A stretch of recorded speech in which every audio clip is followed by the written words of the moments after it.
These are not just movies. These are cinematic nightmares. Captured, banned, and buried. Some were made to disturb. Others should have never been made at all. What you're about to see is a list of the most disturbing films ever created, structured like an iceberg. At the surface, you'll find the strange, the controversial, and the infamous. But the deeper we go, the more twisted, more illegal, and more psychologically scarring it gets. Some of these films were banned worldwide, some sparked riots, and a few were thought to be real. Most people stop at the top, but you're not like most people. So let's begin. At the tip of the iceberg. Viewer discretion is advised.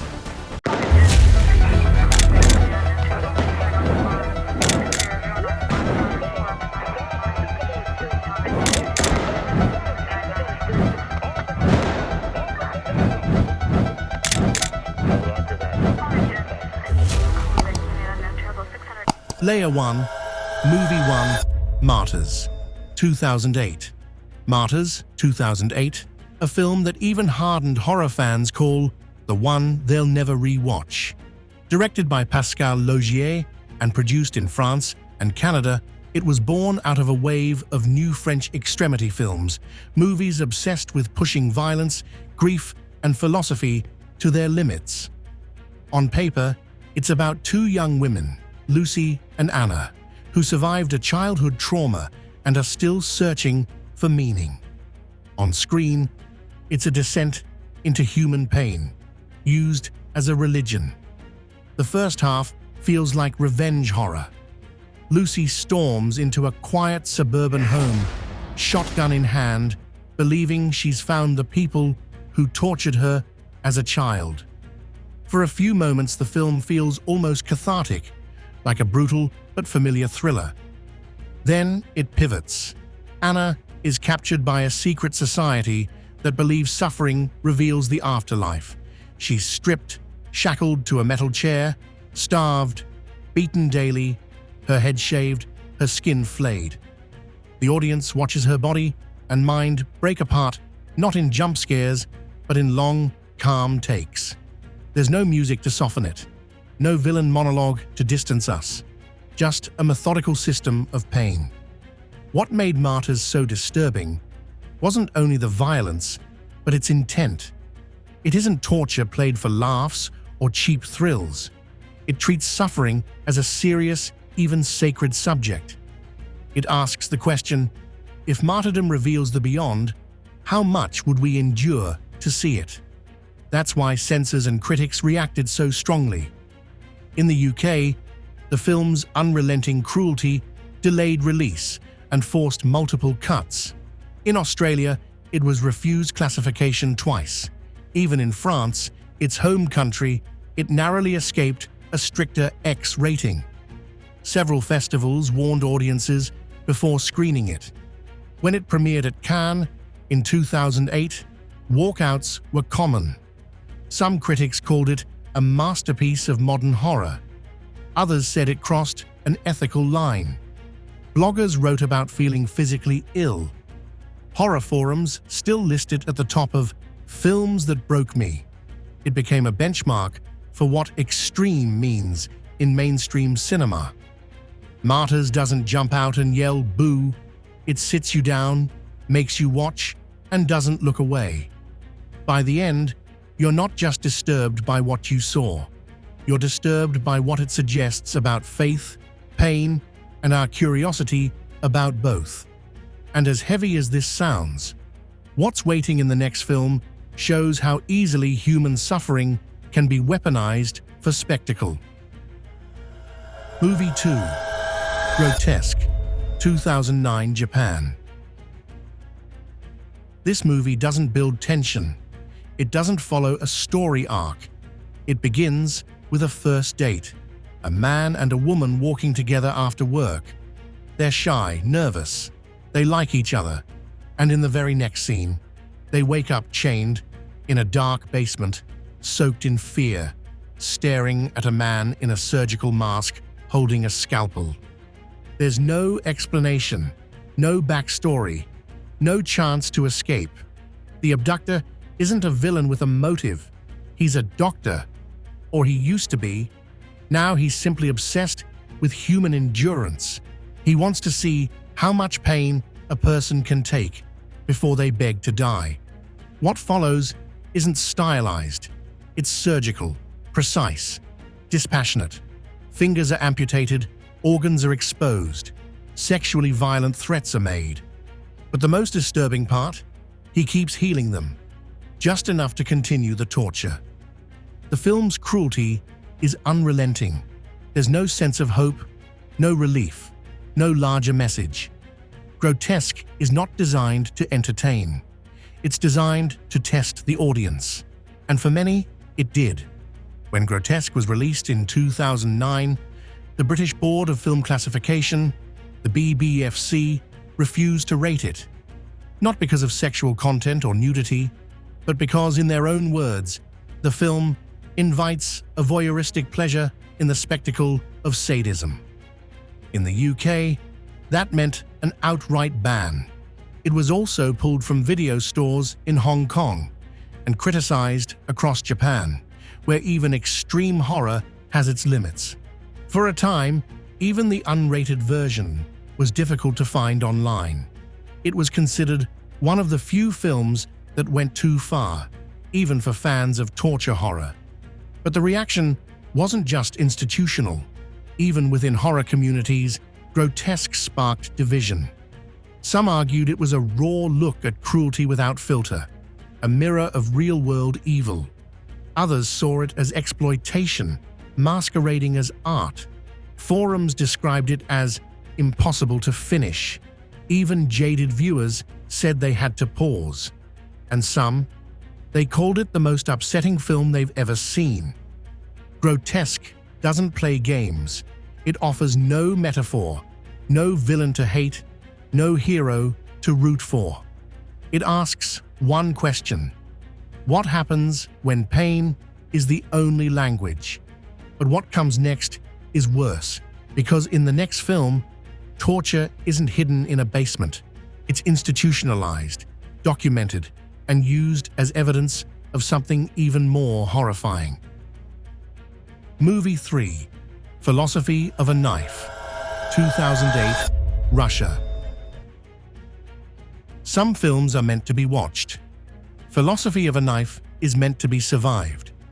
Spanning nearly 4 hours, it reconstructs the horrors of Unit 731, Japan's secret biological warfare unit, using archival footage, interviews, and reenactments so stark they feel forensic.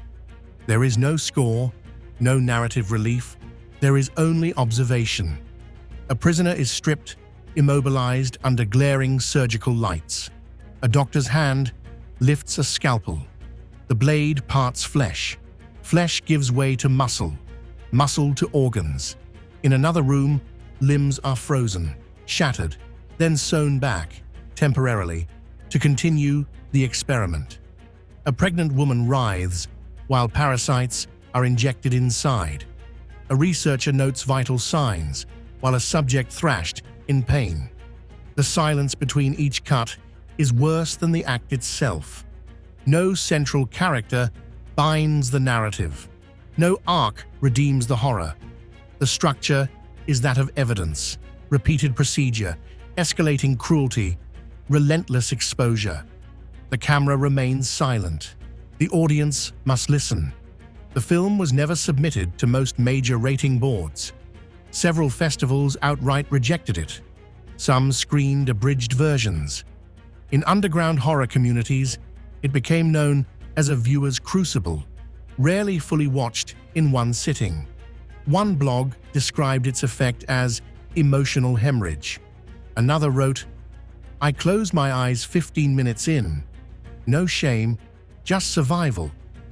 After midnight screenings, viewers often remained seated in silence, unsettled, breathing hard. Festivals in Eastern Europe marked it as too dangerous for public showing. Some retrospectives refused to include it. Even horror review sites carried trigger warnings in bold. This film lives outside cinematic comfort zones. Responses ranged from reverence to rejection. Some see it as an act of remembrance, a cinematic tombstone for forgotten victims. Others decry it as masochistic cruelty masquerading as art. One extreme cinema forum labeled it the film that sees death as duty. A few veterans of underground horror say it pushed them past what they believed they could endure. Earlier films focused on individuals breaking. Philosophy of a knife destroys systems. Pain is not private, it is policy. And when the next film begins, the cruelty is no longer hidden in darkness or memory. It's performance, it's spectacle, it's infecting the frame itself, with no lines left between fiction and atrocity. Movie 5, Snuff 102, 2007, Argentina. There are films that linger in the corners of cinema, hidden away for their sheer extremity. Snuff 102 is one of those films. It does not invite an audience in, it forces them to watch. The premise seems simple. A TV doctor visits the survivors of traumatic events, documenting their stories for a medical series. But what follows is not a documentary, nor is it a story about healing. It's a glimpse into the twisted, perverse world of snuff films, where pain is the spectacle and death is the climax. The film begins with unsettling footage, blending archival clips of real death, autopsies, and graphic content. But then it shifts. We're introduced to a masked man. Not a villain in the traditional sense, but a calm, clinical observer, a researcher. He records his subjects as if documenting a scientific experiment. Only the experiment isn't about medicine. It's about cruelty. The victims, women, are tortured, their bodies dismembered in unsimulated, unflinching detail. The camera lingers over each slice, each cut, each tear. The woman is stripped of her humanity, reduced to an object for the camera's gaze. Her agony is documented, not for the sake of storytelling, but to create a record. This is no longer violence, it is ritual. The disturbing part isn't just the violence itself, but the clinical detachment of the torturer. He is methodical, like a surgeon. No satisfaction, no anger. Just the cold desire to break and degrade. The victims aren't just in pain, they are disassembled, their dignity and their bodies destroyed slowly and methodically, piece by piece. When Snuff 102 was released, it was quickly shunned by mainstream cinema. In the UK, it was refused classification due to its sadistic content. Banned in Australia and censored in parts of Europe, Snuff 102 exists only in the underground, passed between collectors and extreme horror fans. Some have described it as the ultimate expression of exploitation, while others view it as a necessary evil in documenting the darkest depths of human depravity. Critics and viewers alike have written about it in hushed tones. Some call it unwatchable, too raw to even stomach. One reviewer described their experience as waking up from a nightmare, unable to separate the images from their waking thoughts. For others, it's an obsession, a forbidden curiosity that keeps them coming back for more, even knowing it will leave them changed. What Snuff 102 forces its audience to confront is the boundary between reality and fiction. The snuff film genre has always been shrouded in urban myth. Snuff 102 offers a chilling glimpse of what happens when those myths bleed into the screen. It's a film that asks the audience, are you complicit in the violence just by watching? The most disturbing part? Snuff 102 blurs that line so seamlessly that by the time it's over, the viewer is left questioning, what have I just witnessed? And in the next film, torture becomes performance. No longer confined to the shadows, It is broadcast to the world as a twisted game, a perverse entertainment. Layer 2, Movie 1, August Underground, 2001, US. August Underground isn't just a film, it's a punishment. It begins like a slasher, a serial killer's home video. A masked man invites the camera into his dark world, casually introducing his victims as though they were mere objects waiting to be destroyed. There's no melodrama, no villain monologue. There is only silence, punctuated by screams. The man's actions are cold, methodical. He's not driven by anger. He's driven by something else. A twisted need to control, to tear apart, to erase the boundaries between life and death. And the camera, shaky, grainy, follows every brutal second. There's no escape. The viewer is made to stay and witness. It's not a film that plays for shock value. It is unrelenting, raw, visceral horror at its most human and most animalistic. The victims, their eyes wide with terror, their bodies bound in an unknown basement. Each scene drags out the agony, letting the viewer linger in the pain with them. Torture is not a quick affair. Limbs are severed in excruciating detail. There are no rapid cuts, no flashy montages. Every slice is methodical, every scream drawn out, as if the victim's suffering is meant to be endured, not simply witnessed. The killer doesn't care for theatrics. He's not interested in making a spectacle of his work. He's a man with a singular goal: to degrade, to dismantle, to erase all dignity. He methodically removes limbs, dissects the body, and takes his time with each act of mutilation. His voice is calm, like a scientist explaining the simplest of tasks. His victims don't beg. They barely have time to plead before their mouths are silenced with cloth.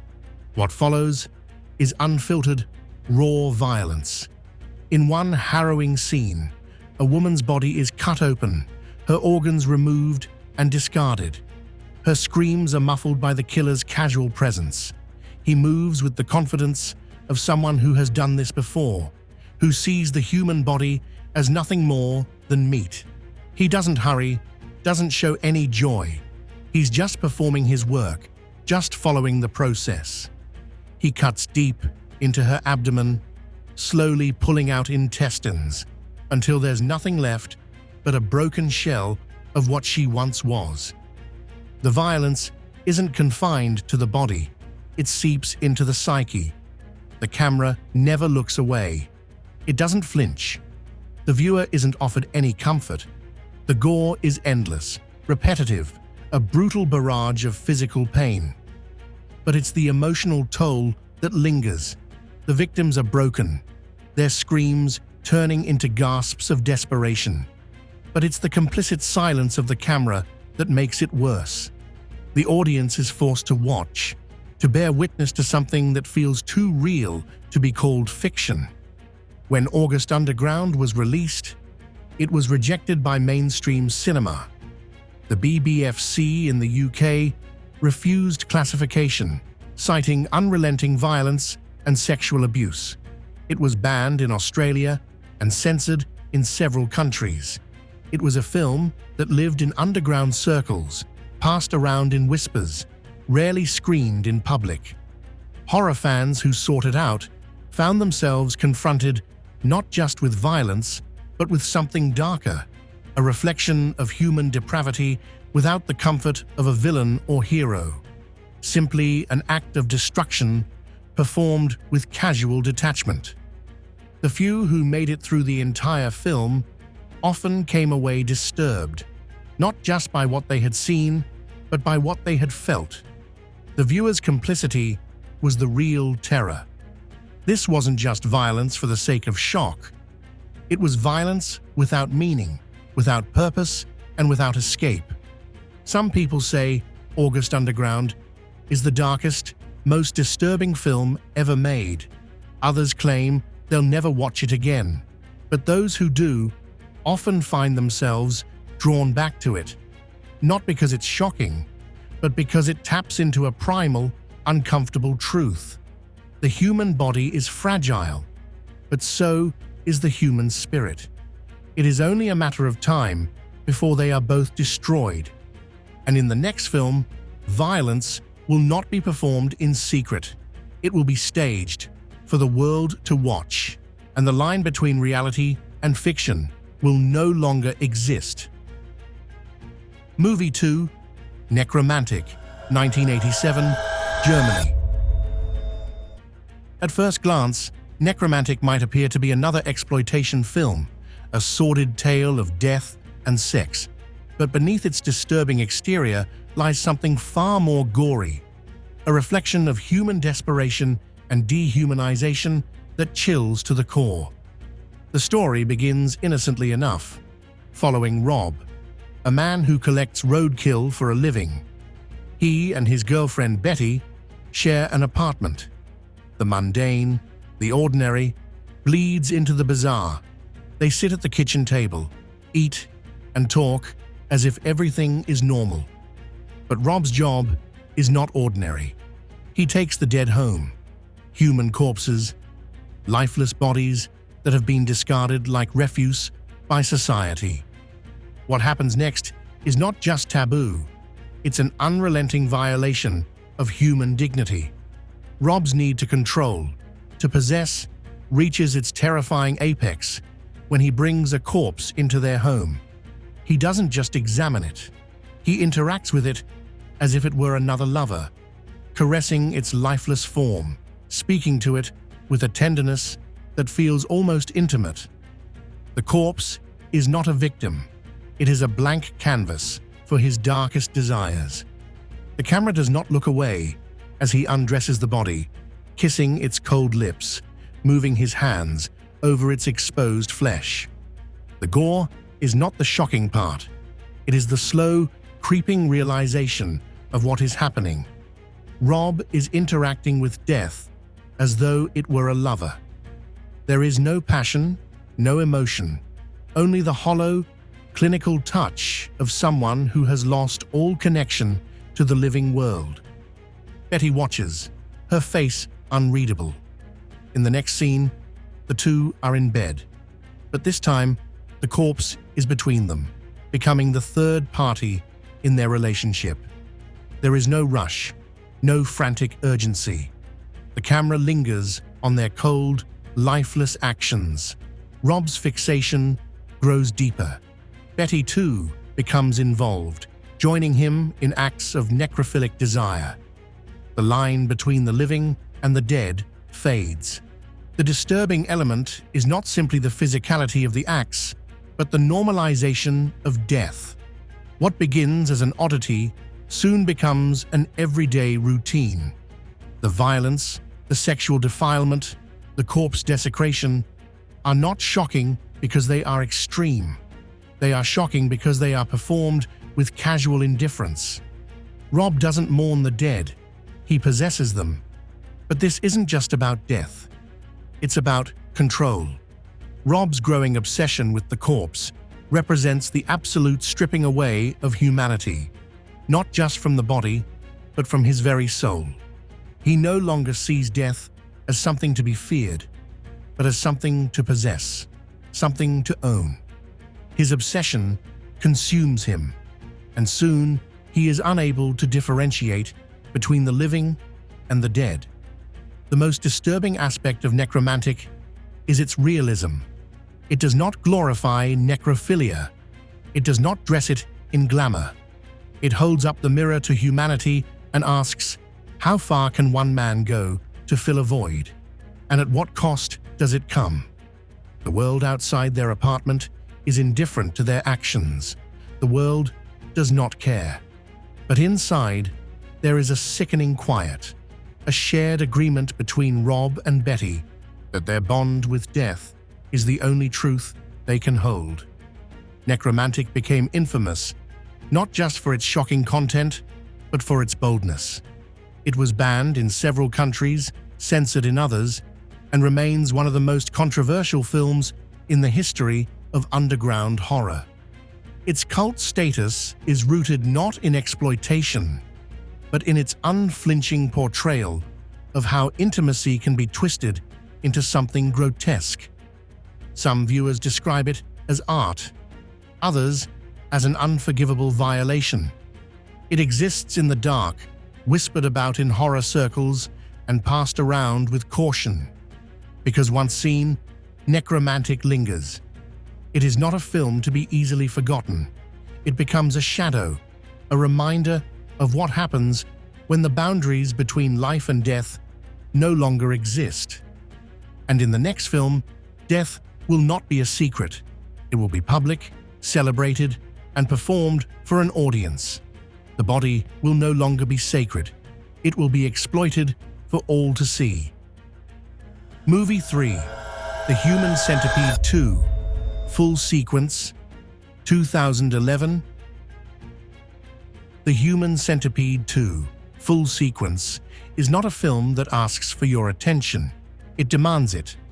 From the first moment, you are trapped in the mindset of Martin, a man whose obsession with the original human centipede drives him to recreate it, but in the most brutal and extreme way possible.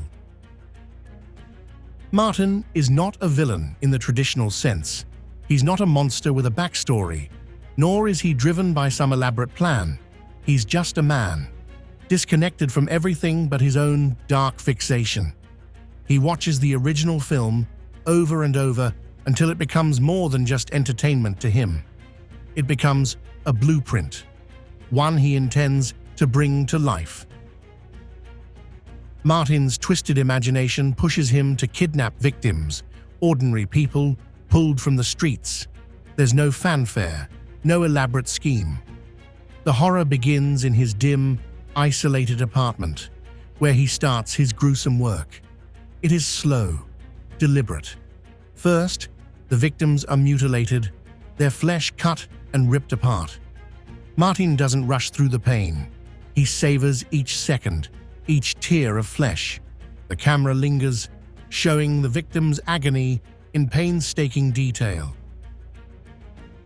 The real horror, though, comes not in the initial violence, but in what follows. Martin doesn't just maim. He fuses the bodies together, stitching them into an unnatural form.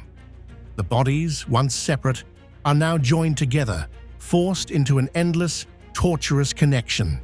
There is no escape from the agony. As the camera zooms in on each piece of flesh, every scream becomes part of the symphony of suffering. The body fusion is inhumane. The victims are no longer human in any meaningful way. Their bodies are connected, stitched together in ways that strip them of their identity. Organs are intertwined. Skin is stretched, torn, and melded into another body. The bodies are no longer individuals. They are part of a single, horrific whole. The victim's screams are no longer distinct. They merge into one. There is no excitement in Martin's actions. He doesn't enjoy the violence. He doesn't revel in their pain. Instead, there is a cold, calculated obsession. The act of creating the centipede is a mechanical process, devoid of anything resembling pleasure or joy. For him, it's about control. It's about creating something unnatural, something that's not supposed to exist. The violence, then, is less about the pain he inflicts and more about the twisted satisfaction of making something that should never have been made. The horror of The Human Centipede 2 is not just the physical violence, it's the concept that Martin is trying to bring to life. The idea that people can be reduced to pieces, that the body can be manipulated, destroyed, and rebuilt in such a way that it loses its humanity. It's not the mutilation itself that is so horrifying, but the process, the slow disintegration of what it means to be a person. The victims are not killed outright. They are transformed, forced to endure their dehumanization. Upon release, the film caused immediate controversy. The UK banned it outright. Its extreme content led to widespread debate. Was this film art? Was it just exploitation? It was impossible to ignore, even if you tried. The film was difficult to watch, and yet it found a place in the underground film circuit, in places where horror enthusiasts reveled in its unrelenting shock value. The NC-17 rating in the United States only made it more elusive, and eventually, uncensored versions were fought for and defended by extreme horror fans. Martin is not a fictional character. He is a reflection of the obsession that can consume the mind. He is ordinary in his appearance, but his actions are anything but. His work, though horrific, is strangely systematic. He doesn't feel remorse. He doesn't feel pleasure. He simply creates. As The Human Centipede 2 builds, it forces you to witness not just the physical pain, but the collapse of the human form. In the next film, pain will no longer be a solitary act. It will be performed for an audience, and the line between reality and horror will dissolve completely. Movie 4, Vomit Gore Trilogy, 2006 to 2009. Directed by Lucifer Valentine. The Vomit Gore Trilogy is not a movie. It is an assault. It is a deliberate, unrelenting test of human endurance. It forces you to watch the worst of the human condition, and it makes you feel it. In your gut, in your skin. From the moment the screen flickers to life, you know you're about to enter a world where nothing is sacred, not even the body itself. The first entry in the series sets the tone. A woman trapped in a world of vile intimacy, forced to participate in a disturbing cycle of self-abuse. The horror doesn't come from graphic violence alone. It's in the psychological torment that each scene inflicts. The protagonist doesn't just endure these horrors, she participates. She doesn't scream in pain. She consumes her own vomit again and again, as though she's become desensitized to the suffering, as if there's no choice but to continue. This isn't just physical violence, it's mental destruction. The camera doesn't flinch. It stays close, focusing on her mutilated body, her distorted face, as she performs these disgusting acts. You can see the resignation in her eyes, the deadness as she swallows the filth she's been made to create. The vomiting isn't just an act of expulsion, it's a ritual of humiliation, an act that breaks her down piece by piece, until all that remains is a shell, a body with no sense of self-worth. The violence is graphic, yes, but what makes Vomit Gore truly disturbing is how it normalizes this act. Vomiting becomes the symbol of her existence, a symbol that is both self-inflicted and forced upon her. She isn't just disgusted, she is compelled to do it over and over until she no longer has the strength to resist. This isn't entertainment. It's degradation turned into a horrific performance. She is trapped in her own body, her autonomy stolen, piece by piece, until there is nothing left but the endless cycle of torment. But it doesn't stop there. The film doesn't just stop at self-destruction. It escalates into cannibalism, turning the violence into something even more surreal and disorienting. The protagonist is forced to consume the remnants of her own body, the vomit, the waste, the filth. What was once an act of humiliation becomes an act of survival. But there is no escape, not from the body, not from the violence, and certainly not from herself. The real horror of Vomit Gore isn't just the acts themselves, it's the numbing familiarity with them. The victims and the viewer are made to accept this degradation as part of the film's perverse reality. It's not just about watching someone suffer, it's about forcing the viewer to witness someone's soul eroding before their eyes, in real time.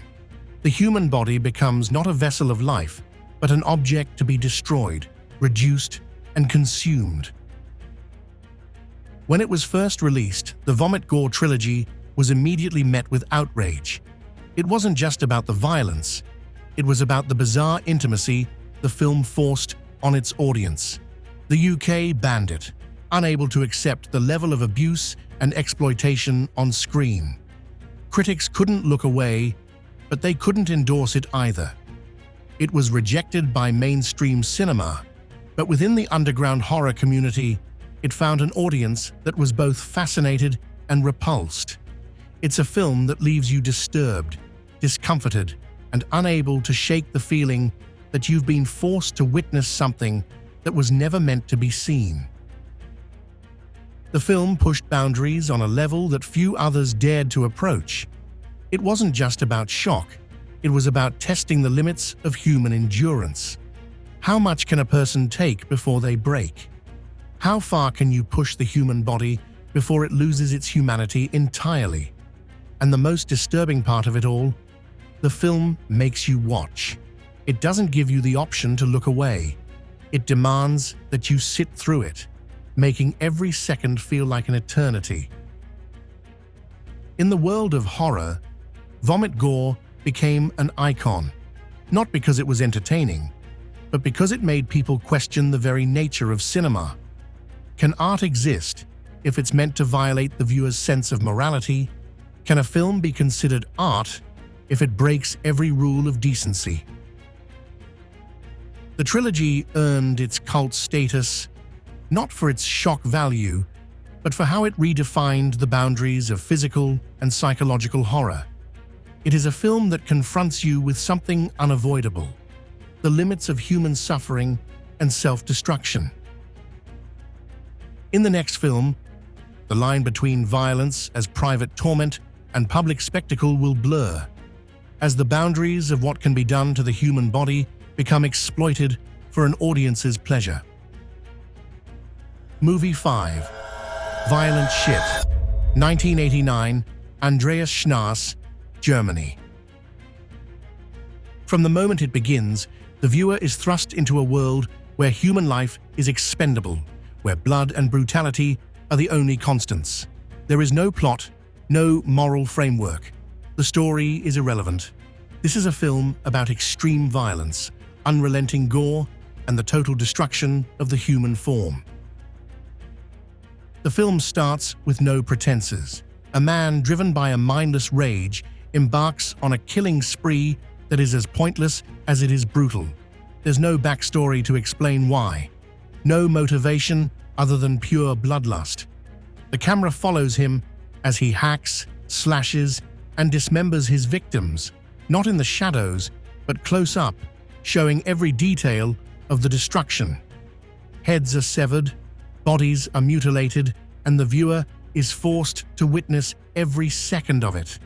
No quick cuts, no distractions, just unfiltered, raw, gruesome violence. The brutality here isn't artifice, it's the total absence of care. The victims are not just killed, they are reduced to nothing. No screams of mercy, no final pleas. The body becomes just a vessel for death. It's an object to be hacked apart, to be violated and discarded. Each victim is shown not as a person, but as meat to be torn into, ripped open, and consumed by violence. The blood doesn't just pour, it floods the screen, drenching the characters and the audience in the reality of its excessive brutality. What makes Violent Shit so disturbing isn't just the intensity of the violence, but the lack of empathy. The characters don't matter. The plot doesn't matter. What matters is the blood, the murder, and the unforgiving cycle of destruction. In one particularly harrowing scene, a man is torn apart, piece by piece, while his body is shown to sputter and twitch, unable to stop its own disintegration. There's no catharsis in the violence. There is no satisfaction, only a relentless march towards suffering. The film doesn't let up. There's no sense of relief after one death, only the next, each one more graphic than the last. The camera lingers on every slice of skin, every tear of flesh, and every agonizing death. It is exhausting to watch, but that's the point. Violent shit isn't made for enjoyment. It's a challenge, a test to see just how far the audience is willing to go before they turn away. And many do. Violent shit shattered the boundaries of horror. Upon its release, it was banned in several countries for its graphic content, with mainstream critics refusing to acknowledge it. The UK initially blocked it, deeming it unfit for consumption due to its excessive gore. In the underground circles, though, it was embraced as a cult classic, a film so extreme that it couldn't be ignored. And that's what made it so dangerous. It wasn't just a movie, it was an experience that challenged the audience to confront their limits. Critics and audiences alike have debated whether violent shit is simply splatter exploitation or if it has a sick purpose buried within its carnage. But regardless of your perspective, there's no denying its impact. The film isn't about the thrill of violence, it's about forcing the viewer to face the brutality of the human body being destroyed for no reason other than the creator's need to showcase violence. It's about dehumanizing the characters to such an extreme that there's no distinction between the living and the dead. They're just flesh, waiting to be cut apart. In the next film, bodies will no longer just be mutilated. They will be exploited for the entertainment of others, and the violence will become a public spectacle, where suffering is no longer hidden, but consumed by an audience. Layer 3, Movie 1, a Serbian film, 2010, Srđan Spasojević, Serbia. A Serbian film is not just a movie, it's a shocking experience, one that leaves nothing to the imagination. From the beginning, the film takes its audience into a world of extreme violence and taboo acts that are hard to forget. The story follows Miloš, an aging adult content actor who needs money to support his family. He agrees to take a job in a new film, one that promises to be his big break. But he doesn't know what's coming. This is not a typical film. The job is a trap. He quickly finds himself caught in a world where normal boundaries no longer exist. At first, it seems like a typical adult film production. But as the story unfolds, it becomes clear that this is something terrible. Miloš is forced to participate in acts of violence and sexual exploitation that go far beyond anything he expected. The film's real horror is not just in what is shown, but in what it implies. What starts as a job becomes an unbearable nightmare. The film doesn't shy away from extreme content. Violence, sexual abuse, and dehumanization are shown in brutal detail. Scenes of child exploitation and necrophilia are not just implied, they are shown clearly. The camera stays close to the action, never turning away from the pain and suffering. The scenes are so raw and unsettling that it's impossible to look away without feeling compelled to witness every disturbing moment. What makes a Serbian film so disturbing isn't just the violence, it's the complete lack of empathy. The characters are empty. They're not people anymore. They're just tools in a sick game of abuse. There's no remorse. There's no redemption. There's just a cycle of violence that gets worse with every passing moment. The film was banned in many countries when it was first released. The UK censored it because of the graphic content. Many critics couldn't handle the extreme nature of the film. They called it unwatchable, sick, and irresponsible. Despite all the criticism, the film found a place in the underground horror community where it became a cult classic. For some, it was a bold statement about freedom of expression. For others, it was simply too much. The real horror of a Serbian film is not just the graphic violence. It's the idea that these acts might not be that far from reality. The film doesn't just show pain and suffering, it creates it for the viewer. It forces the audience to watch the destruction of the human body and soul. And by the time the film ends, there's no relief, there's no escape from what was seen. In the next film, the violence will not stay hidden in a film set. It will be exposed to the world. The act of violence will become public spectacle, and the degradation will no longer be hidden away in the shadows. Movie 2, Salo, or the 120 Days of Sodom, 1975, Pier Paolo Pasolini, Italy. This movie, it is a direct assault on the human spirit. Directed by Pier Paolo Pasolini, this film takes viewers into the heart of absolute cruelty, where human suffering is manipulated and turned into spectacle.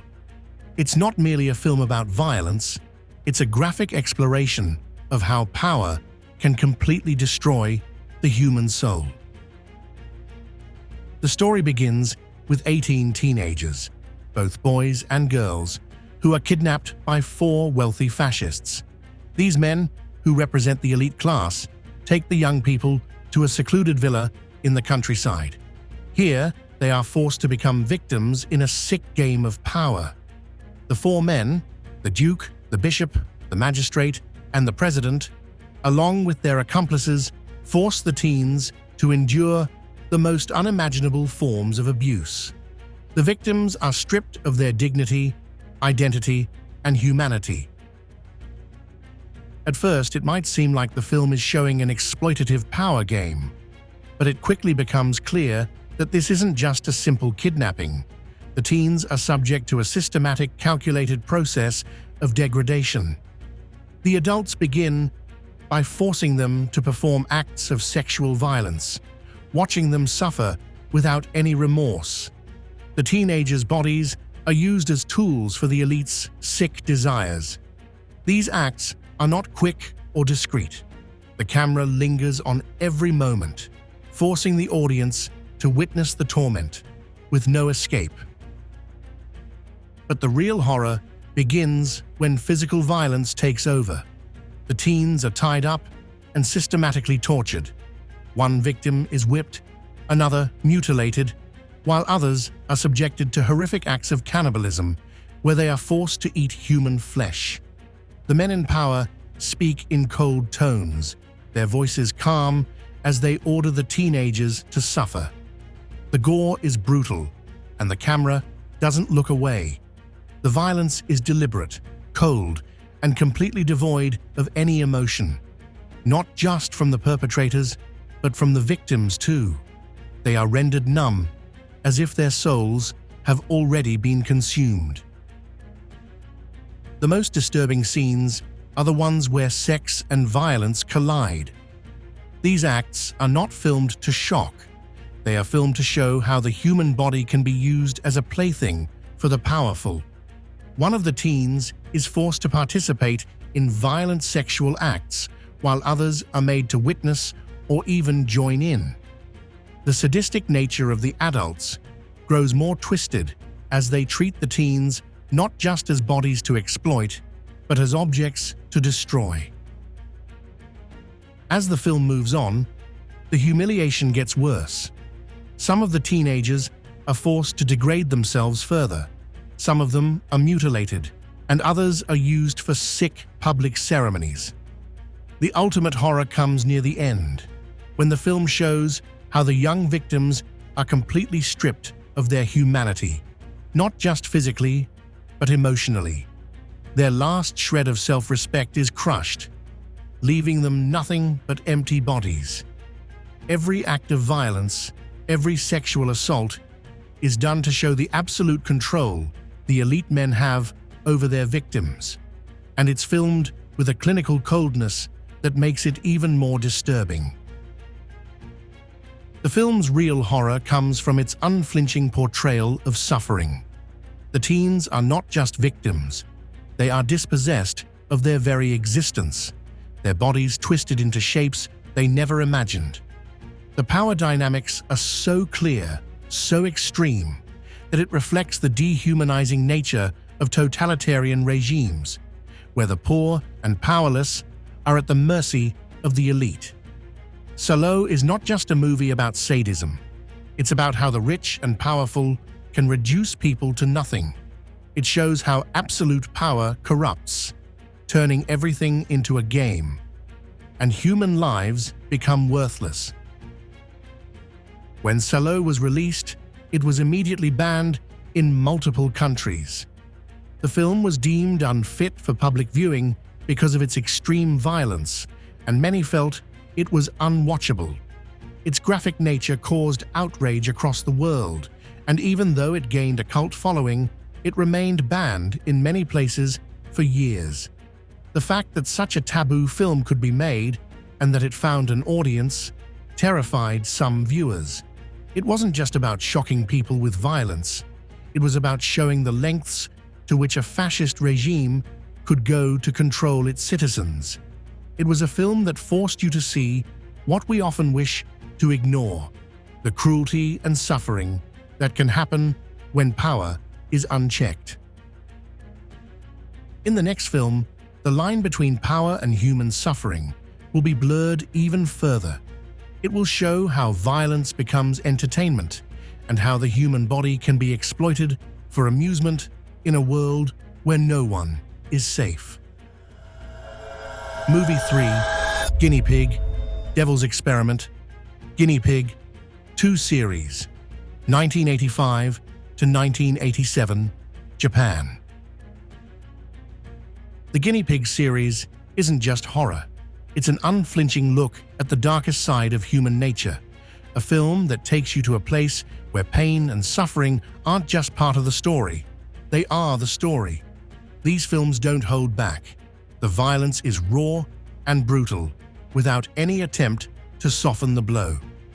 In the first film, Devil's Experiment, a young woman is kidnapped and taken to a makeshift prison.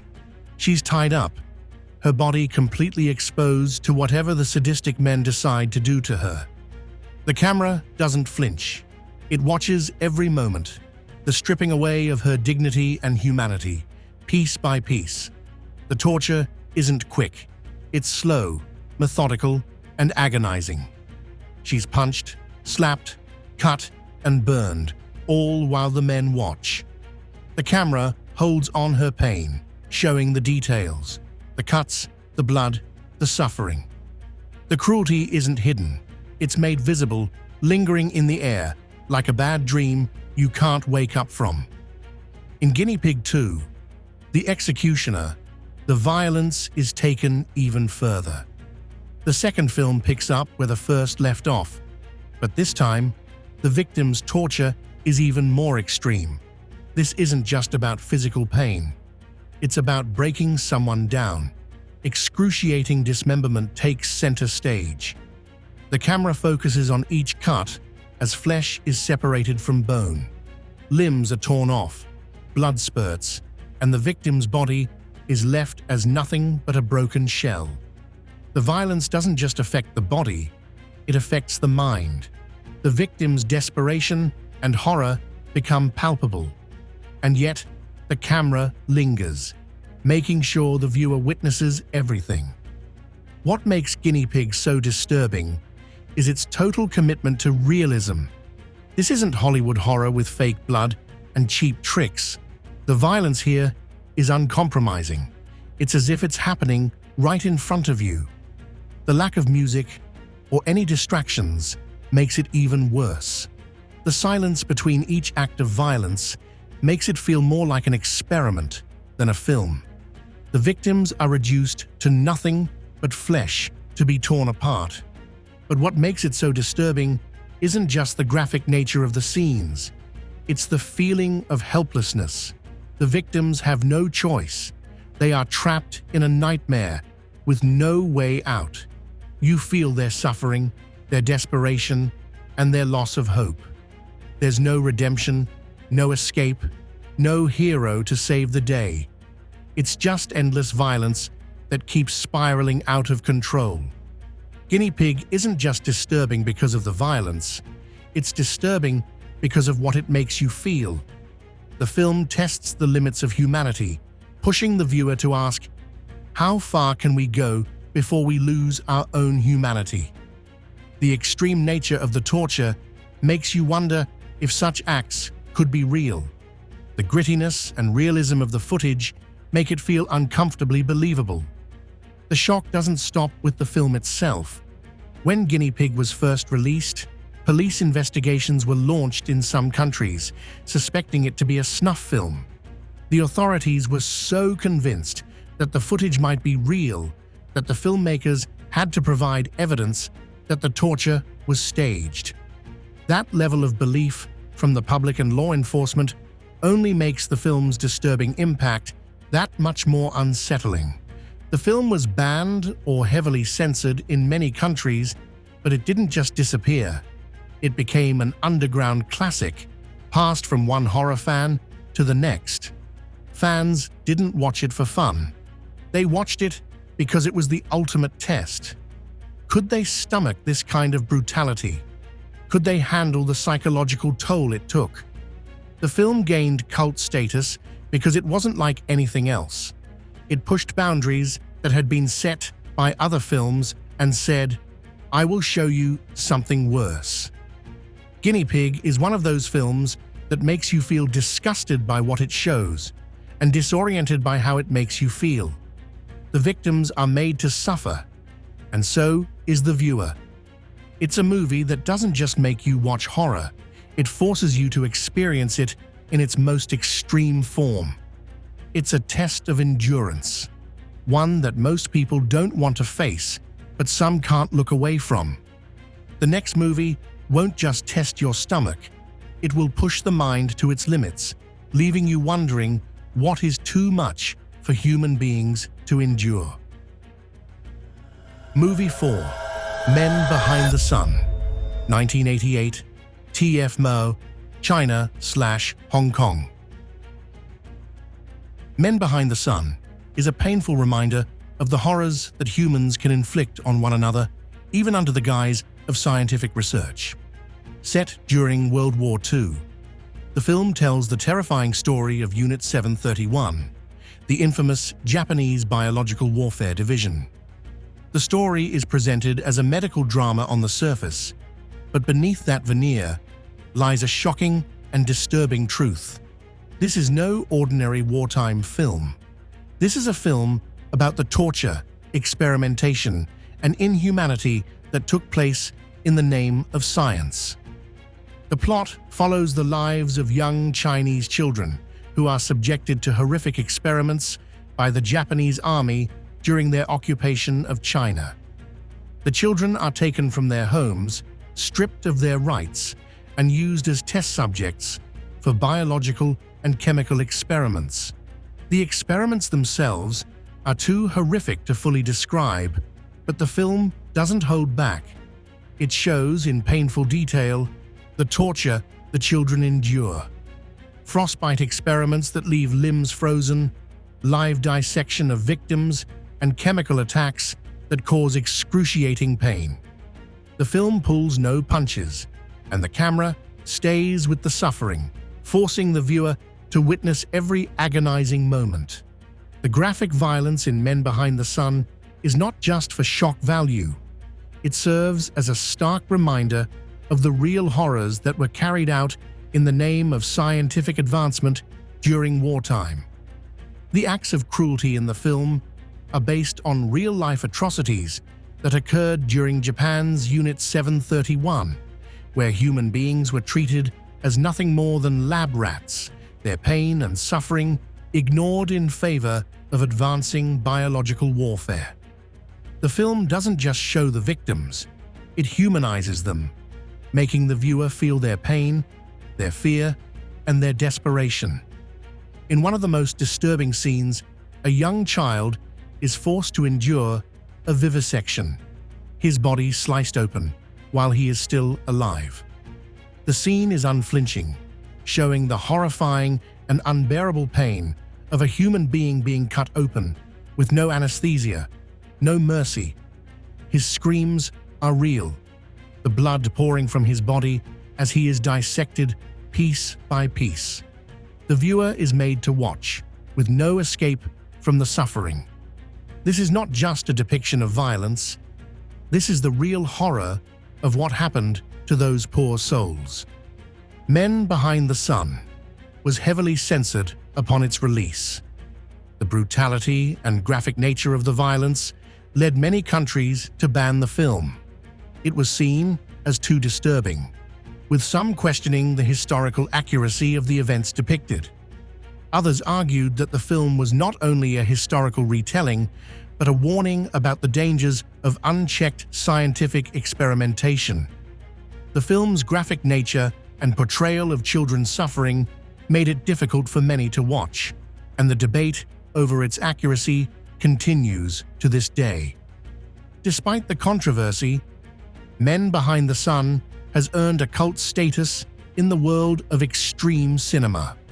For some, it is a reminder of the atrocities committed by the Japanese military and the human cost of war.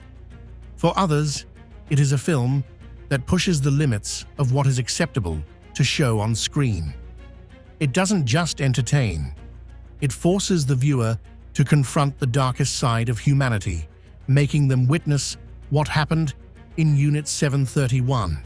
The film challenges the viewer to look at the past, to acknowledge the horrors that were committed, and to question how we can ever move forward when such darkness exists in history. In the next film, the horror won't just be about human suffering.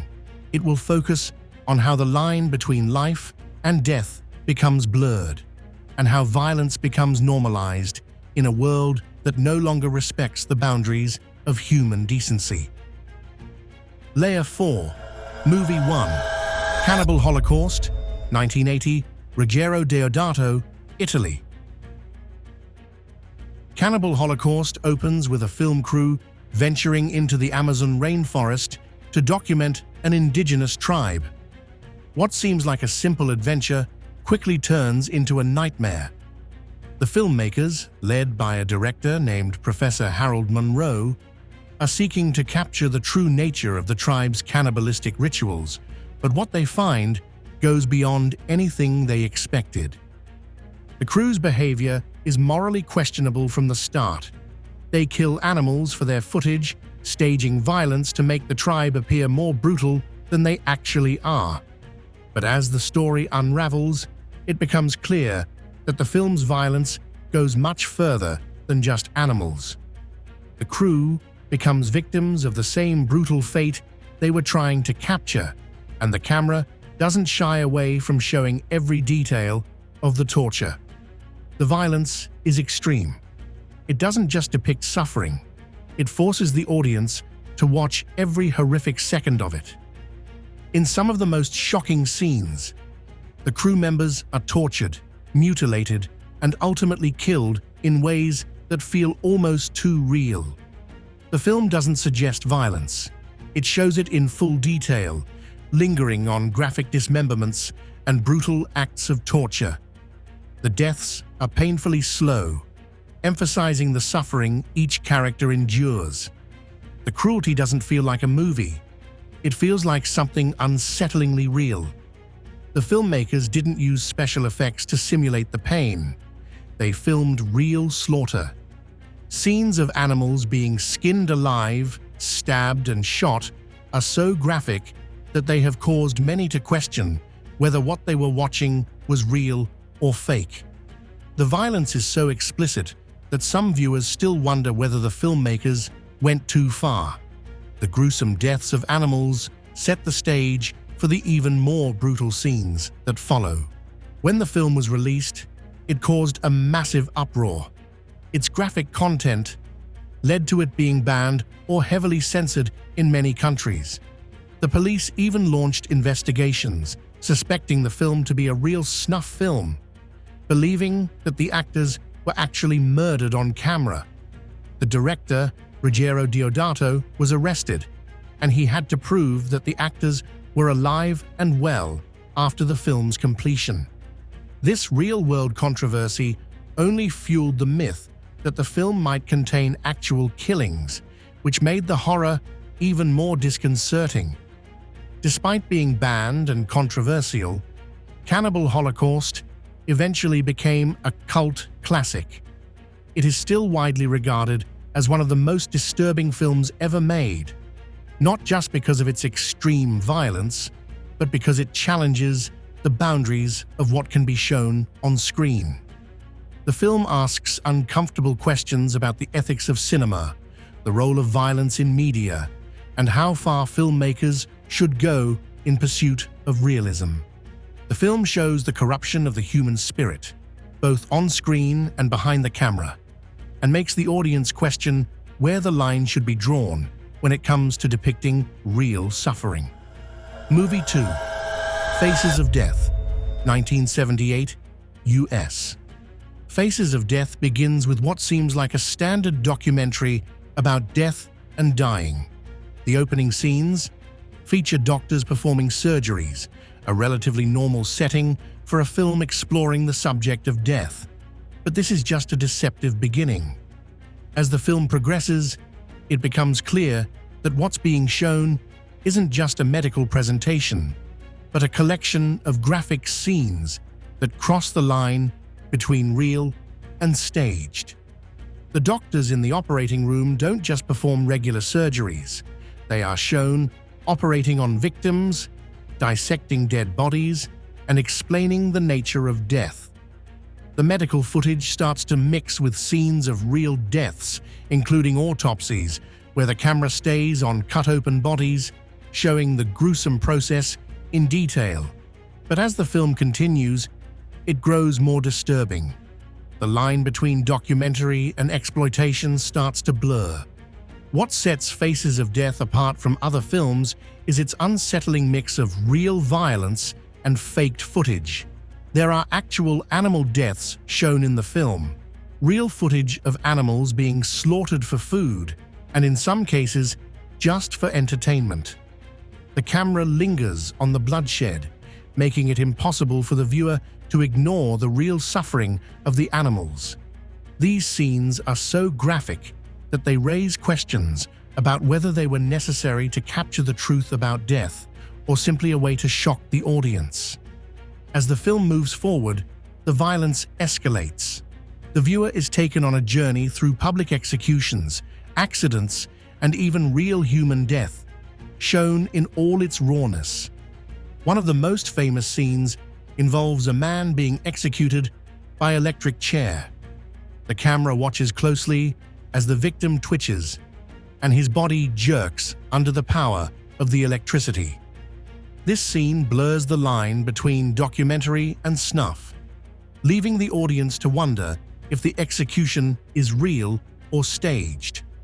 The feeling of doubt is what makes these scenes even more unsettling. The film goes on to include footage that viewers can't easily shake off.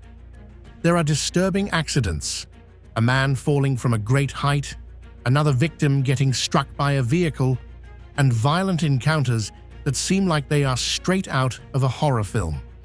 But again, these moments are treated as though they are part of a documentary. There's no moral commentary on what's being shown. The violence is just there, unapologetic and raw.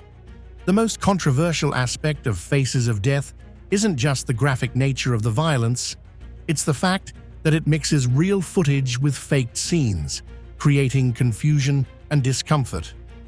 The film's portrayal of real deaths alongside staged events led many viewers to wonder if the death rituals and public executions were truly captured in real time, or simply staged for shock value. The inclusion of real animal slaughters, gore, and human suffering raised questions about the moral implications of making a film where violence is entertainment. When Faces of Death was first released, it shocked audiences and sparked controversy. The film was banned or heavily censored in multiple countries, with critics accusing it of being nothing more than exploitation. The real violence, combined with staged acts, created an uncomfortable gray area for viewers, making them question the authenticity of what they were watching. The film quickly earned a reputation as a video nasty, causing an uproar in both the mainstream media and among film critics. But despite its negative reputation, Faces of Death has gone on to become an underground cult classic. It's still discussed today for its extreme content and its cultural impact. The film doesn't just entertain, it forces you to think about what we're willing to watch in the name of entertainment and how far we're willing to go to blur the lines between real violence and fictional gore. Movie 3. Audition, 1999, Takashi Miike, Japan. Audition begins with what seems like a simple, even romantic premise. A widowed man, Shigeharu Aoyama, holds an audition to find a new wife. He's lonely and wants to move on, so he sets up a fake audition for actresses to find the perfect woman. What seems like a light-hearted attempt at love quickly turns into a gripping descent into horror. This film doesn't just turn romantic expectations on their head, it shatters them with a disturbing revelation that catches the viewer completely off guard. Aoyama meets Asami, a quiet, beautiful woman who seems perfect for him. But as their relationship develops, it becomes clear that Asami isn't as innocent as she first appears. Slowly, the film reveals that beneath her delicate appearance lies a terrifying darkness. What started as a romantic search for love evolves into a nightmarish journey. Asami's true intentions come to light in a series of disturbing scenes where she tortures Aoyama and subjects him to unspeakable horrors. It's not just physical pain, it's the emotional mind games she plays that leave Aoyama and the viewer shocked and horrified. The most infamous scene involves needles and flesh imagery.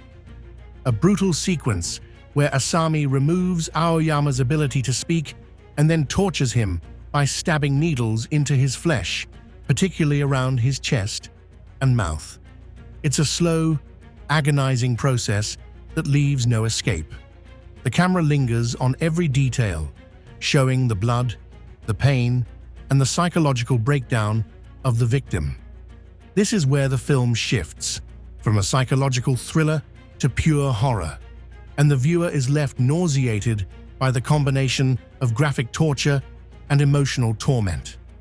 What makes Audition so disturbing isn't just the violence, it's the slow build-up to the horrors, which make the final moments feel even more unbearable.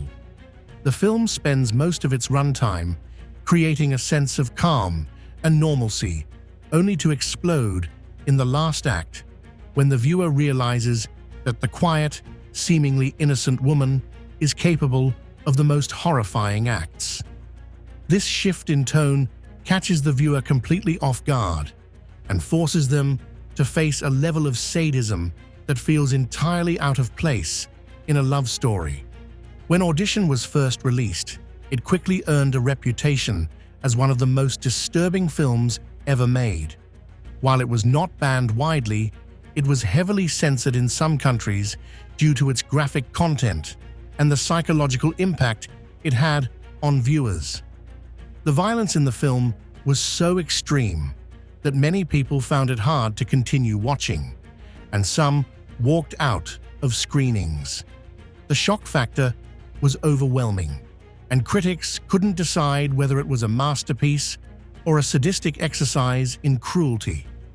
Some saw it as a clever commentary on the deceptions of love, while others thought it went too far in its depiction of violence and control. Despite the controversy, Audition became a cult classic and a defining film of the J-horror genre, mostly due to the unsettling twist in its final moments. It is a film that haunts its viewers, not because of the explicit violence, but because it makes you question the nature of trust and control in relationships. It also plays on the concept of emotional manipulation, with Asami using her trauma and need for revenge as a weapon.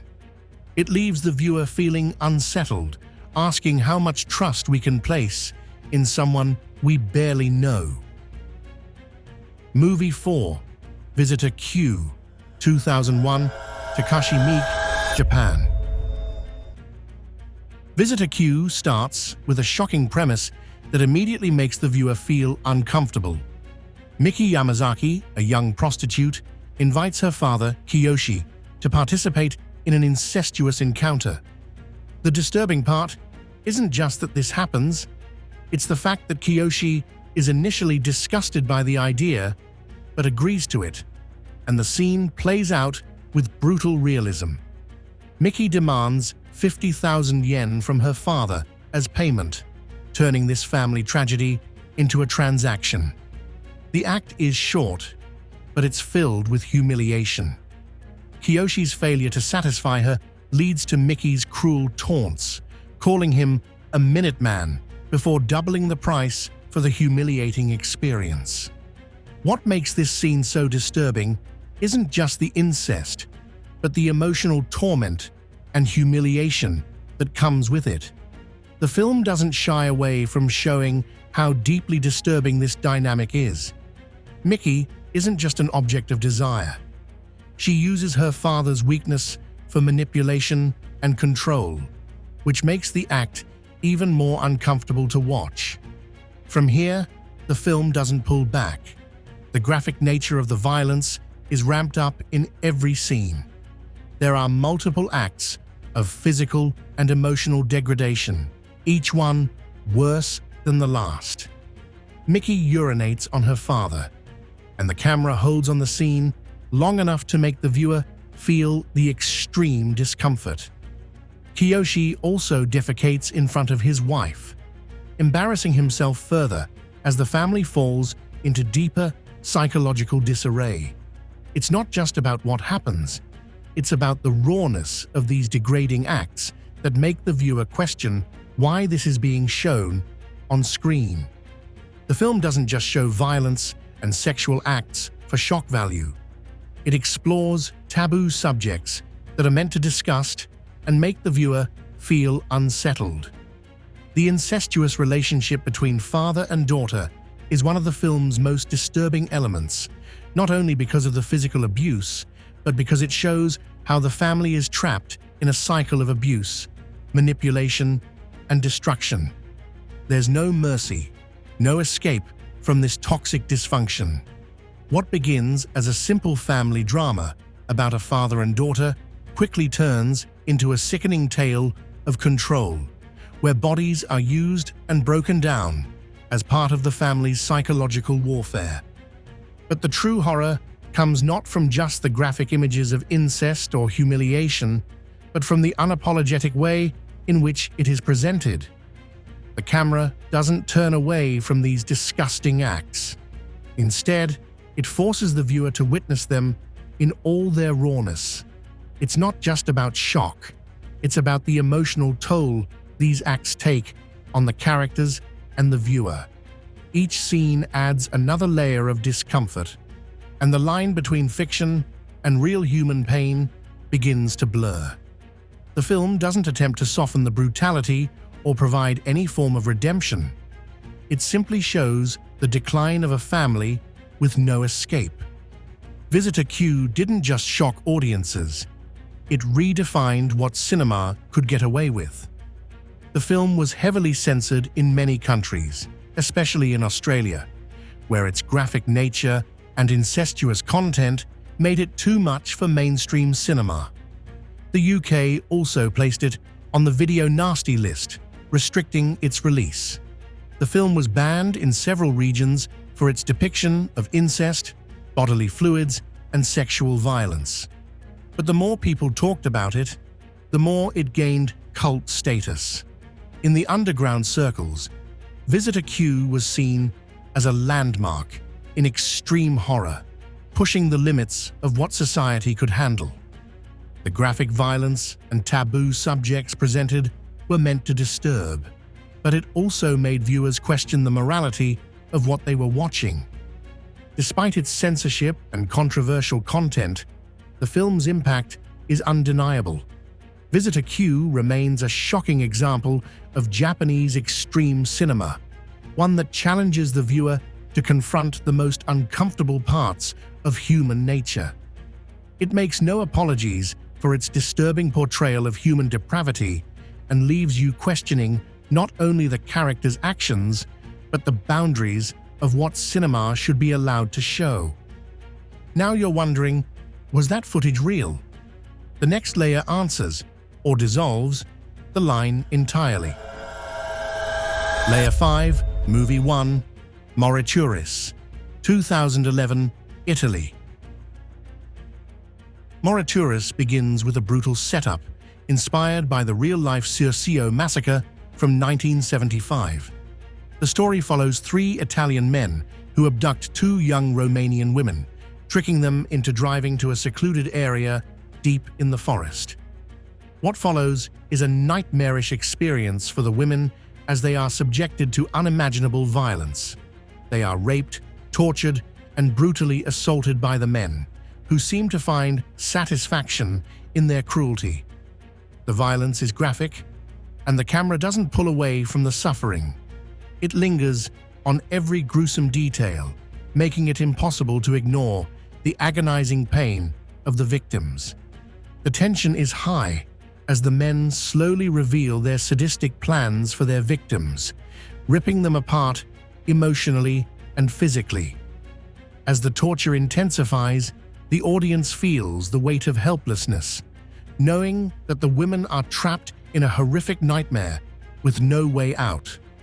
But just as it seems like the violence will continue indefinitely, the film takes a sharp turn into the realm of supernatural horror. The location where the violence occurs is a historical Roman site, and the men's actions disturb the restless spirits of undead gladiators. These vengeful spirits, cursed for their own brutal acts of cruelty, rise from their graves to exact horrific revenge. The undead gladiators begin to hunt down both the perpetrators and the victims, tearing them apart in gory, supernatural violence. This unexpected shift from brutal realism to supernatural horror adds a new layer of chaos to the already disturbing events, turning the film into a bloody spectacle of revenge. While the film's supernatural elements shift the focus away from the human-to-human violence, they don't diminish the horror. The spirit's vengeful actions are just as brutal as the torture that came before. The graphic dismemberment, bloodshed, and gore continue unabated, and the audience is once again forced to witness the suffering in all its bloody glory. The spirits take no mercy, punishing everyone involved: the men, the women, and even the innocent. What makes Morituris so disturbing is not just the realistic violence that starts the film, but the way the film blends this with supernatural horror. The rape and torture scenes are unrelenting and graphic, but the supernatural vengeance adds an eerie layer to the horror, making the suffering feel unavoidable. The women, who were already trapped in a living nightmare, are now haunted by vengeful ghosts who punish the guilty and the innocent alike. Upon its release, Morituris faced immediate controversy. Due to its extreme content, it was banned in Italy for its graphic depiction of rape and torture.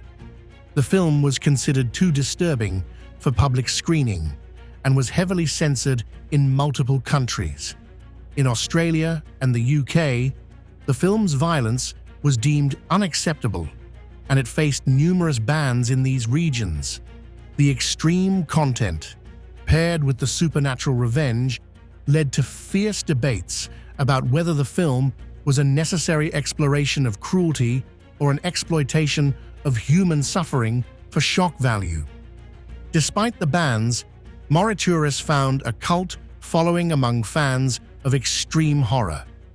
It is often discussed in the context of extreme cinema for its unflinching portrayal of both human violence and supernatural terror. The film doesn't just shock, it forces the audience to experience the full spectrum of human suffering, from psychological torment to gory, supernatural retribution.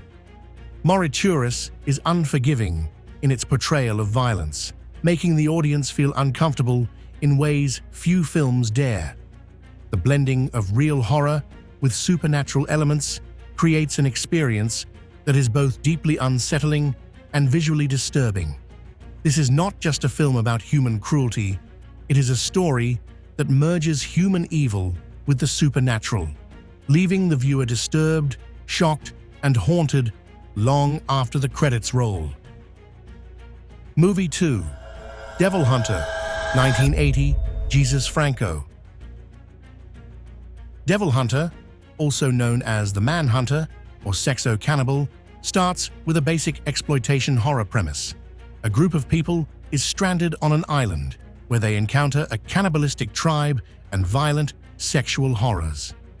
The film begins as a typical B-movie with a ragtag group of survivors in an exotic location, but soon the content shifts into deeply disturbing territory. The horror elements in Devil Hunter aren't just about surviving in a dangerous environment, they're about violence, rape, and cannibalism. The film presents a nightmarish series of events where the characters are subjected to brutal sexual violence, torture, and ritualistic killings at the hands of the cannibalistic tribe. The camera doesn't shy away from showing explicit sexual assault, especially the violent and humiliating acts that the women in the group endure. The cannibalism in the film is graphic, with several gory scenes showing the tribe hunting and consuming their victims. The gore is over the top, with limbs being hacked off, bodies disemboweled, and blood splattering in nearly every frame.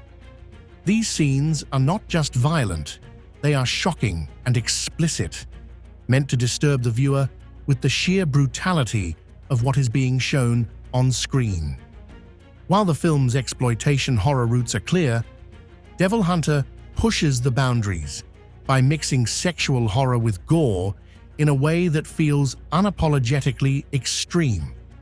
The violence is unrelenting, and the film doesn't hold back in its portrayal of human suffering, from sexual assault to graphic mutilation. Upon release, Devil Hunter was part of the Video Nasties list in the UK, a group of films deemed too extreme for public viewing. The film was banned for its graphic content, including the disturbing sexual violence and gore. It was labeled as obscene and an X-rated material, leading to debates about whether films like this should be allowed to be viewed by the public. In the UK, strict censorship laws meant that Devil Hunter was never officially released in its uncut form, with many scenes heavily edited or completely removed before it was allowed to be distributed. In many regions, the film remains controversial. In Australia, it was heavily censored, and in the UK, it faced the full weight of the Video Nasty prosecution, resulting in official bans and extensive cuts. Despite being outlawed in several countries, the film found its way into the hands of horror fans through bootleg copies, becoming an underground cult classic for those drawn to extreme cinema. Though Devil Hunter has since been released in its uncut form, the controversy surrounding its violent and sexual content still lingers. The film does not try to justify or explain the cannibalism, torture, and sexual abuse it depicts. It simply presents these acts as part of its harsh, exploitative narrative, forcing the viewer to witness them in an unfiltered way. It's a movie that, for better or worse, challenges the limits of what can be shown on screen and tests the viewer's boundaries. Movie 3. Melancholie der Engel, 2009, Germany. Melancholie der Engel opens with an unsettling and graphic scene. Katja, a woman, gives birth to a child, only for two mysterious figures to immediately behead the infant. This shocking beginning sets the tone for the entire film, where life and death are treated with nihilistic indifference. From the very first scene, the film immerses the viewer in a world of depravity, violence, and psychological torment. Katya, devastated by the loss of her child, is near her final days, emotionally and physically drained. She meets her old friend, Brouth, and they travel to an old house filled with a dark and haunting past. Here, they meet two teenage girls, Melanie and Bianca, who, along with the group, embark on a journey that leads to an evening of philosophical musings, drug use, and increasingly disturbing actions. The setting of the film is one of oppressive isolation, where the characters spend their days contemplating their nihilistic worldviews, and the night brings perverse and shocking encounters. The group's descent into madness starts when they arrive at the house, where Katya, Brouth, and Anya, a woman from their past, engage in a debate on philosophy, nihilism, and the meaninglessness of life. The dialogue quickly shifts from casual to deeply disturbing, as Katya reveals his belief that life has no meaning and that death would be a release, showing just how far the characters have fallen into psychological despair. The true horror begins when Katya uses a scalpel to cut into Anya's breast as she vomits semen, an irritating and horrifying act that leaves the viewer shocked and disgusted. The camera lingers on these acts of sexual degradation and self-harm, presenting them with no respite for the audience. Brouth watches with enthusiasm, while Melanie and Bianca, the younger girls, react with perplexed expressions, caught between their own confusion and the unhinged behaviors of the older characters. This scene exemplifies the film's core themes of violence, nihilism, and the destructive power of self-doubt. As the night deepens, Heinrich, an elderly artist who claims to be a dead man, arrives at the house, accompanied by Clarissa, a woman in a wheelchair who suffers from severe physical ailments. She cannot excrete naturally, requiring a urine bag and artificial bowel outlet. This addition further deepens the film's exploration of bodily decay and the degradation of the human form. The group continues to indulge in alcohol, opium, and cocaine, and Katya, Brouth, and Anya reveal their nihilistic desires, claiming they wish for death, seeing life as a burden. Their depravity becomes the central theme of the film, the complete rejection of existence, where they see no purpose in anything, not even their own survival. Melancholie der Engel is not just a film about violence and depravity. It's a psychological examination of nihilism in its extreme form. The film refuses to give its audience any comfort, instead pushing the boundaries of what is acceptable in cinema by depicting sexual violence, bodily fluids, and self-harm in explicit detail. It forces the viewer to witness the collapse of human dignity and the utter emptiness that these characters feel. There is no redemption, no escape, just unrelenting despair. When Melancholie der Engel was first released, it was immediately controversial. The film faced bans in several countries, especially in Germany, where it was made, and it was heavily censored in Australia and the UK. Its extreme content was deemed unfit for public viewing, and it was put on the video nasty list in the UK due to its graphic portrayal of sexual violence and self-mutilation. Critics were divided. Some saw it as a bold statement on nihilism and the dark side of human nature, while others viewed it as a sensationalist exploitation of human suffering for shock value. Despite the censorship and negative reception in mainstream circles, Melancholie der Engel found a cult following in the underground shock cinema community.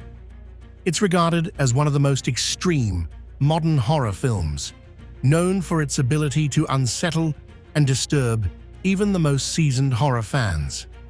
The film doesn't just show violence, it forces the viewer to confront the ugliness of existence and the nihilistic despair that drives these characters to their self-destructive actions. Movie 4. I Spit on Your Grave, 1978. Miyazaki, US. I Spit on Your Grave, originally titled Day of the Woman, is one of the most controversial films in the history of exploitation cinema. The story begins innocuously. Jennifer Hills, a young woman, rents a secluded house in the rural countryside to write her novel. What seems like a peaceful retreat soon turns into a nightmare when she becomes the victim of a brutal gang rape by a group of local men. The graphic nature of the rape scenes is not shied away from. They are prolonged, unrelenting, and difficult to watch, leaving the audience shocked and disgusted. The film doesn't just focus on the violence against Jennifer, it also lingers on the suffering of the victim, forcing the viewer to witness her pain. The camera captures the acts of brutality in uncomfortable detail, showing the men's sickening pleasure as they assault her. Jennifer is beaten, humiliated, and left for dead in a savage attack that pushes the limits of taste and decency. This isn't a simple depiction of crime. It's a prolonged and agonizing sequence that becomes almost unbearable to watch. However, the film doesn't end with Jennifer's victimization. After she survives the attack, Jennifer returns to the men and seeks her revenge in a sequence that is just as graphic as the previous violence. The film transforms from a rape drama into a revenge fantasy, with Jennifer using a variety of brutal methods to exact her vengeance. She takes the law into her own hands, systematically punishing the men for what they did to her, each death slow and drawn out, often graphic and satisfying to the viewer. The revenge scenes are disturbing not just because of the extreme violence, but because of how they reflect Jennifer's complete breakdown.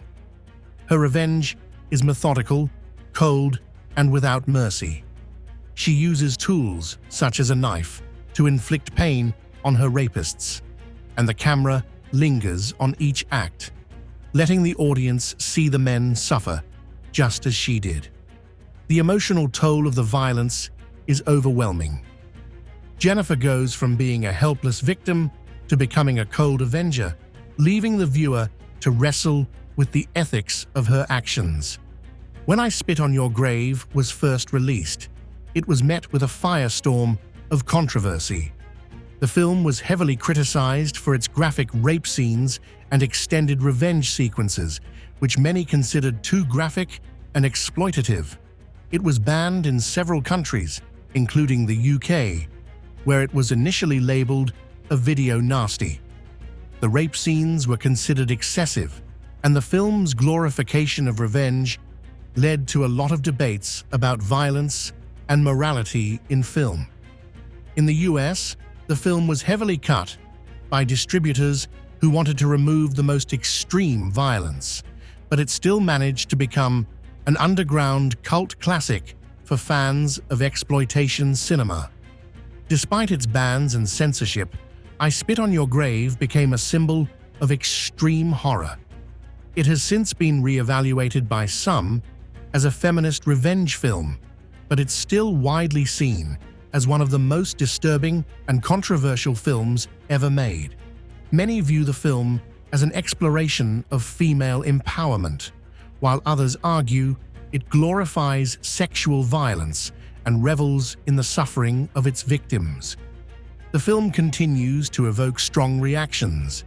Some call it a bold commentary on revenge, while others believe it crosses the line into sensationalism, using rape as a narrative device without enough of a moral framework. Regardless of the stance taken, I Spit on Your Grave is undeniably disturbing, forcing the viewer to wrestle with its violence, its portrayal of trauma, and its exploration of revenge. In the next movie, we will see violence and torture become the central performance, where the acts of pain and suffering are consumed as entertainment.